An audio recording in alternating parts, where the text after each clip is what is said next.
వర్తమానం మధ్యాహ్న వార్తలకు స్వాగతం. వార్తలు చదువుతుంది భాష. ఈరోజు వార్తల్లోని ప్రధానాంశాలు: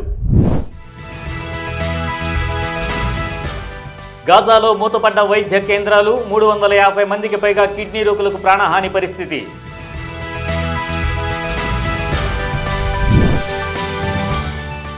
యుఏఈ హిజాబీ ఏఐ బొమ్మ హబూబు బిగ్ బాస్ 19లో ప్రవేశించనుందా?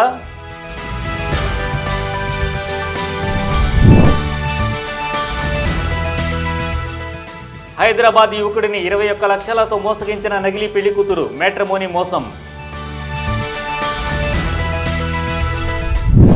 ఇజ్రాయెల్ విధించిన ఆంక్షల కారణంగా ఇంధన కొరత నెలకొనడంతో గాజా నగరంలోని అల్షిఫా ఆసుపత్రిలోని డయాలసిస్ విభాగం అత్యవసర కిడ్నీ రోగులకు సేవలు నిలిపివేసింది.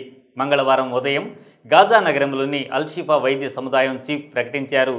ఈ మధ్యాహ్నానికి డయాలసిస్ విభాగం పూర్తిగా మూసివేయబడుతుందని, ఎందుకంటే జనరేటర్లు నడిపేందుకు కావాల్సిన డీజిల్ పూర్తిగా తరిగిపోయిందని చెప్పారు. ప్రస్తుతం గాజాలో డయాలసిస్ చికిత్స అందించే మరో వైద్య కేంద్రం లేదు.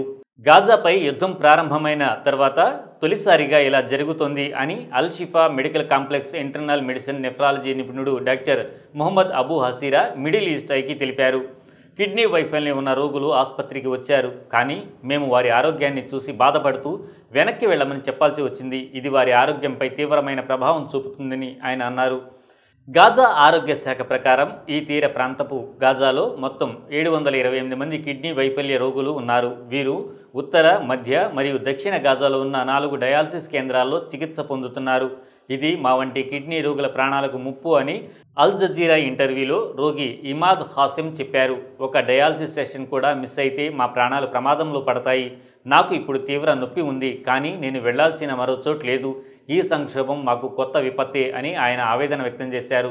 ఇతర రోగి బషీర్ అల్ దౌలా అల్ జజీరాతో మాట్లాడుతూ, నిర్దిష్టంగా తీసేయాల్సిన ఫ్లూయిడ్స్ నా శరీరంలో 5 కిలోల పైగా పేరుకుపోయాయి. ఇవి తీసేయకపోతే నా శరీరాన్ని విషపూరితంగా మార్చవచ్చు అని, నేను ఆసుపత్రికి రాగానే యంత్రాలు నిలిచిపోయినట్టు తెలిసి ఉలిక్కిపడ్డాను. ఇలా ఇంటికి వెళ్ళవలసి వస్తే నేను బ్రతకడం చాలా కష్టమే అని అన్నారు. మిడిల్ ఈస్ట్ ఐ తెలిపిన సమాచారం ప్రకారం గాజాలో కనీసం 350 మంది కిడ్నీ వైఫల్య రోగులు ప్రస్తుతం తక్షణ ప్రాణహానితో ఎదుర్కొంటున్నారు. అక్టోబర్ 2023 నుండి కొనసాగుతున్న యుద్ధం, ఆంక్షలు, వైద్య వనరుల కొరత కారణంగా ఇప్పటికే 400 మందికి పైగా కిడ్నీ రోగులు మరణించారని నివేదికలు తెలిపాయి. బిగ్ బాస్ 19 ప్రారంభానికి సమయం దగ్గర పడుతూ ఉండగా ప్రతిసారిలాగే ఈసారి కూడా సల్మాన్ ఖాన్ హోస్ట్ చేసే ఈ వివాదాస్పద రియాలిటీ షో చుట్టూ బజ్ పెరుగుతోంది. డ్రామా అంచనాలు మించి ట్విస్టులు మరియు ప్రతి సీజన్లో కొత్తదనం అందించే బిగ్ బాస్ మేకర్స్ ఈసారి మరో కొత్త ప్రయోగంతో ప్రేక్షకులను ఆశ్చర్యానికి గురి చేయనున్నట్లు తెలుస్తోంది. తాజాగా వైరల్ అవుతున్న అప్డేట్స్ ప్రకారం ఈసారి బిగ్ బాస్ హౌస్లో మానవులు కాకుండా ఒక నాన్ హ్యూమన్ కంటెస్టెంట్ను ప్రవేశపెట్టే యోచనలో మేకర్స్ ఉన్నారు. అవును, మీరు విన్నది నిజమే. యుఏఈకి చెందిన మొట్టమొదటి ఏఐ రోబో బొమ్మ హబూబును ఈ సీజన్లో మానవ కంటెస్టెంట్స్తో కలిపి హౌస్లోకి పంపించనున్నారని వార్తలు వస్తున్నాయి. ప్రస్తుతం సోషల్ మీడియాలో వైరల్ అవుతున్న హబూబు సాధారణ రోబో కాదు. ఆమె అధునాతన కన్వర్సేషన్ ఏఐ, ఎమోషనల్ ప్రాసెసింగ్ యూనిట్లు మరియు గృహ పనులను కూడా నిర్వహించే సామర్థ్యం కలిగి ఉందని చెబుతున్నారు. ఆమెకు 7 భాషలు తెలుసు, వాటిలో హిందీ కూడా ఉంది, మాట్లాడగలదట. బిగ్ బాస్ హౌస్లో అందరికీ సమానంగా పోటీ ఇవ్వడానికి ఆమెను ప్రత్యేకంగా రీప్రోగ్రామ్ చేయనున్నారని కూడా సమాచారం. అంతేకాక ఈసారి సోషల్ మీడియాలో వైరల్ అయిన లబూబు ట్రెండ్ను హబూబు భర్తీ చేయనుందట. పెద్ద పెద్ద వ్యక్తిగత భావాలు ఉన్న కళ్ళు, సాంప్రదాయ అరబ్ దుస్తులు ధరించి ఆకట్టుకునే వేషధారణతో ఆమె ఇప్పటికే ఆన్లైన్లో హైలైట్ అవుతుంది. ఆసక్తికరంగా ఆమెను మేనేజ్ చేస్తుంది IFCAM అనే యుఏఈ కంపెనీ. ఇదే సంస్థ బిగ్ బాస్లో గతంలో పాల్గొన్న అబ్దుల్ రోజిక్ను కూడా హ్యాండిల్ చేసింది. ఈ ఫ్యూచరిస్టిక్ ట్విస్ట్ ప్రేక్షకులను ఎంతగానో ఆకర్షిస్తోంది. హబూబు బిగ్ బాస్ ఇంట్లో మానవ కంటెస్టెంట్లతో ఎలా మిళితమవుతుందో, ఆమెను ఆడియన్స్ ఎలా స్వీకరిస్తారో చూడటం ఆసక్తికరంగా ఉంటుంది. బిగ్ బాస్ 19 ఈ ఆగస్టు మధ్య లేదా చివరిలో ప్రారంభమయ్యే అవకాశం ఉన్నప్పటికీ అధికారికంగా ఇంకా నిర్ధారణ కాలేదు. ఒక మ్యాట్రిమోనీ వెబ్సైట్లో పరిచయమైన నకిలీ పెళ్లి కూతురు పాత్రధారులు హైదరాబాద్కు చెందిన ఒక యువకుడిని 21 లక్షల మేర మోసగించారు. బాధితుడు బహదూరాపూర్ ప్రాంతానికి చెందినవాడు. వధువు కోసం మ్యాట్రిమోనీ వెబ్సైట్లో అన్వేషిస్తున్న బాధితుడు నిజమైన ప్రొఫైల్ లాగా కనిపించిన ఒక మహిళతో పరిచయమయ్యాడు.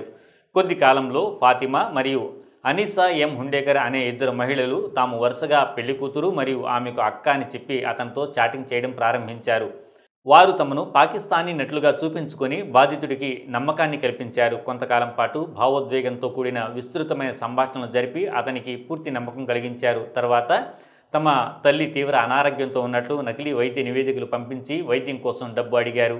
తాము ఆ మొత్తాన్ని తిరిగి చెల్లిస్తామని హామీ ఇచ్చారు. ఈ విధంగా బాధితుడు మొత్తం 21.7 లక్షలు వివిధ దఫాలుగా పంపించారు. ఆ తర్వాత అకస్మాత్తుగా వారు అన్ని సంప్రదింపులను నిలిపివేశారు. హైదరాబాద్ సైబర్ క్రైమ్ పోలీసులు విచారణ ప్రారంభించారు. మోసగాళ్లు సంబంధాలు పూర్తిగా తెంపేసిన తర్వాత బాధితుడికి మోసపోయిన విషయం అర్థమైంది. వెంటనే అతను హైదరాబాద్ సైబర్ క్రైమ్ పోలీసులను సంప్రదించి ఫిర్యాదు చేశాడు. ఈ వార్తలు ఇంతటితో సమాప్తం. మరిన్ని విశేషాలతో మళ్ళీ మీ ముందుంటాం. లైక్ చేయండి, షేర్ చేయండి, సబ్స్క్రైబ్ చేయండి. వర్తమానాన్ని ప్రజల్లోకి తీసుకువెళ్ళండి.